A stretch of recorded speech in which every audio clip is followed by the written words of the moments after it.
نبی صلی اللہ علیہ وسلم کے سب سے قریبی دوست، آپ کے سفر و حضر کے ساتھی، یار غار اور اپنی جان و مال اسلام کے خاطر قربان کرنے والے، مسلمانوں کے پہلے خلیفہ حضرت ابو بکر صدیق رضی اللہ تعالیٰ عنہ۔ حضرت ابو بکر کے حالات و واقعات انتہائی دلچسپ انداز میں ہم اس ویڈیو میں پیش کریں گے۔ اس سیریز کے شروع ہوتے ہی آپ اس میں مہوے ہو کر رہ جائیں گے، کیونکہ کچھ واقعات ایسے ہی ہوتے ہیں جس میں انسان ڈوب کر رہ جاتا ہے اور ختم ہونے تک ابھرتا نہیں۔ حضرت ابو بکر رضی اللہ عنہ کا اصل نام عبداللہ یا عتیق تھا۔ زمانہ جاہلیت میں لوگ آپ کو عبد الکعبہ بھی کہا کرتے تھے۔ حضرت ابو بکر قبیلہ قریش کے معزز خاندان بنو تمیم سے تعلق رکھتے تھے۔ آپ کا سلسلہ نسب چھٹی پشت میں رسول اللہ صلی اللہ علیہ وسلم سے جا ملتا ہے۔ آپ کے والد کا نام ابو قحافہ تھا، جو شرفائے مکہ میں سے تھے۔ ابو قحافہ نے فتح مکہ کے بعد اسلام قبول کر لیا تھا اور کافی لمبی عمر پائی تھی۔ حضرت ابو بکر کی ولادت عام الفیل سے 3 سال بعد 573 عیسوی میں ہوئی، یعنی رسول اللہ کی ولادت سے 2 سال بعد۔ حضرت ابو بکر قبول اسلام سے قبل ایک کامیاب تاجر تھے۔ آپ ایک اعلیٰ اخلاق رکھنے والے شخصیت تھے، نہایت ہی رحم دل، دیانت دار، راست باز اور شریف النفس تھے۔ آپ کو زمانہ جاہلیت میں بھی شراب، بت پرستی اور فحاشی سے نفرت تھی۔ حضرت ابو بکر کا حلیہ مبارک بہت خوبصورت تھا۔ آپ کا رنگ سفید، جسم مبارک لاغر اور رخساروں پر گوشت کم تھے۔ آپ کی پیشانی ابھری ہوئی تھی اور بال گھنے تھے۔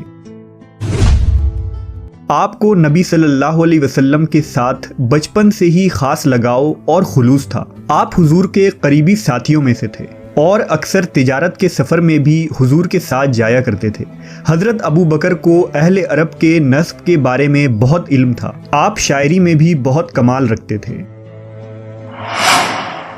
حضرت محمد صلی اللہ علیہ وسلم پر جب پہلی وحی نازل ہوئی تو آپ نے مخفی طور پر اپنے قریبی رشتہ داروں اور ساتھیوں کو اسلام کی دعوت دی، لہذا حضرت ابو بکر ابتدا میں ہی رسول اللہ صلی اللہ علیہ وسلم پر ایمان لے آئے۔ دراصل حضرت ابو بکر کا دل پہلے سے ہی صاف تھا اور حضور کی صحبتوں کی وجہ سے آپ کا دل اول دن سے ہی حضور کی طرف مائل ہو چکا تھا۔ حضرت ابو بکر نے مسلمان ہونے کے بعد اسلام کی اشاعت کے لیے جد و جہد شروع کر دی۔ آپ کی دعوت پر حضرت عثمان، حضرت زبیر، عبد الرحمن بن عوف اور سعد ابن ابی وقاص رضی اللہ عنہ جیسے بڑی شخصیت دائرہ اسلام میں داخل ہو گئے۔ حضرت ابو بکر نہایت ہی رقیق القلب تھے۔ قرآن پاک کی تلاوت فرماتے تو آنکھوں سے آنسو جاری ہو جاتے۔ اپنا زیادہ تر وقت نبی کی خدمت میں گزارا کرتے تھے۔ حضور صلی اللہ علیہ وسلم نے 13 سال تک مکہ میں دعوت و تبلیغ کا سلسلہ جاری رکھا۔ اس دوران کفار مکہ نے نبی صلی اللہ علیہ وسلم اور کمزور مسلمانوں پر بے انتہا ظلم کیے۔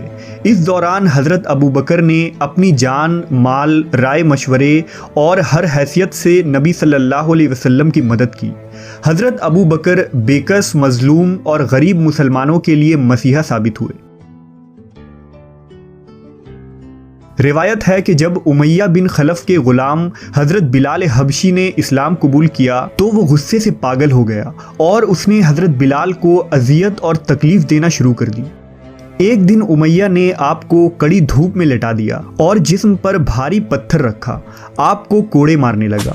اہل مکہ بھیڑ لگائے کھڑے تھے اور تماشا دیکھ رہے تھے۔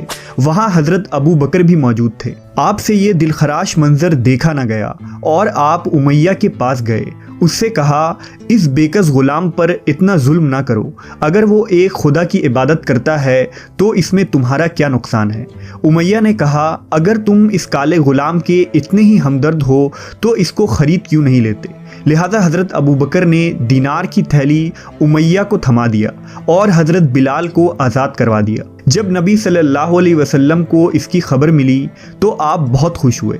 حضرت ابو بکر نے بے شمار غلاموں کو ان کے ظالم مالکوں سے خرید کر آزاد کروایا تھا، جن میں حضرت بلال، عامر بن فہیرہ، نہدیہ، جاریہ، بنی مومل وغیرہ شامل ہیں۔ حضرت ابو بکر کو حضور سے بے پناہ الفت و محبت تھی۔ جب کفار نبی کو تکلیف پہنچاتے تو حضرت ابو بکر آگے بڑھ کر سینہ سپر ہو جاتے تھے۔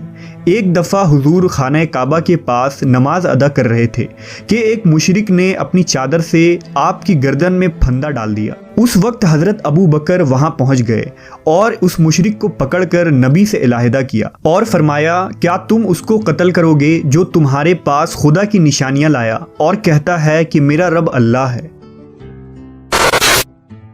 جب مکہ میں کفار و مشرکین کے ظلم دن بدن بڑھتے چلے گئے اور مسلمانوں کا اب یہاں گزارا ممکن نہ رہا تو حضور نے مدینہ کی سرزمین میں ہجرت کا ارادہ کیا، جہاں کے لوگ مسلمانوں کو پناہ دینے کے لیے تیار تھے اور مدینہ کی فضا مسلمانوں کے لیے مواقف تھی۔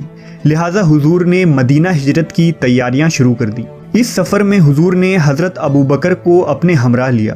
حضرت ابو بکر نے پہلے ہی 2 اونٹ تیار کر لیے تھے، ایک پر خود سوار ہوئے اور ایک پر نبی صلی اللہ علیہ وسلم سوار ہوئے، اور یہ مختصر سا قافلہ مدینے کے لیے نکل پڑا۔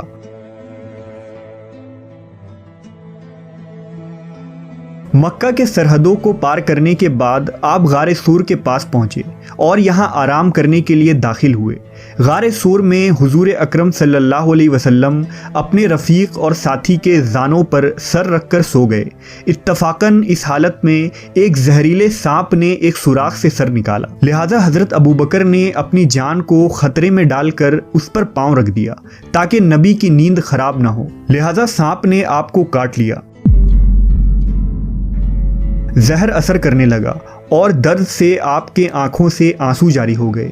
آنسو کا ایک قطرہ ڈھلک کر حضور کے چہرہ انور پر ٹپکا، جس سے آپ صلی اللہ علیہ وسلم بیدار ہو گئے۔ حضور نے اس وقت اس جگہ جہاں سانپ نے آپ کو کاٹا تھا لعاب دہن لگایا اور کچھ ہی لمحے میں زہر کا اثر ختم ہو گیا۔ ادھر مکہ والوں کو خبر ہو گئی کہ حضور راتوں رات ہجرت کر گئے ہیں، لہذا کفار نے یہ اعلان کر دیا انہیں پکڑ کر لانے والوں کو 100 اونٹوں کا انعام دیا جائے گا۔ لہذا مشرکین نے مکہ کے ہر گھاٹی، جنگلات اور پہاڑوں میں تلاشی شروع کر دی۔ مشرکین کے سپاہی تلاش کرتے ہوئے غار سور تک آ پہنچے۔ جب حضرت ابو بکر نے ان کی آنے کی آہٹ سنی تو گھبرا گئے اور بولے، اگر وہ ذرا بھی آگے آئیں تو ہمیں دیکھ لیں گے۔ اس پر نبی صلی اللہ علیہ وسلم نے فرمایا، مایوس نہ ہو، ہم صرف 2 نہیں ہیں بلکہ ایک تیسرا بھی، یعنی اللہ ہمارے ساتھ ہے۔ اس پر حضرت ابو بکر کو اطمینان ہو گیا۔ اللہ کی قدرت سے غار کے منہ پر ایک مکڑی نے جالا بن دیا اور کنارے پر کبوتر نے انڈا دے دیا۔ جب سپاہیوں نے یہ دیکھا تو کہنے لگے کہ اس غار میں کوئی نہیں ہے، اگر کوئی ہوتا تو مکڑی جالا نہ بنتی، نہ کبوتر یہاں گھونسلے بناتی، لہٰذا وہ وہاں سے واپس لوٹ گئے۔ حضور اپنے ساتھی حضرت ابو بکر کے ساتھ اس غار میں 3 دن اور 3 رات مقیم رہے اور پھر آگے کا سفر شروع کیا۔ ربیع الاول نبوت کے 14ویں سال آپ صلی اللہ علیہ وسلم یار غار حضرت ابو بکر کے ہمراہ مدینہ کے قریب پہنچے۔ مدینہ والوں نے آپ کا استقبال کس طرح کیا اور مدینہ کی زندگی میں حضرت ابو بکر نے کیا خدمات انجام دیے، ہم اس ویڈیو کے اگلے پارٹ میں جانیں گے۔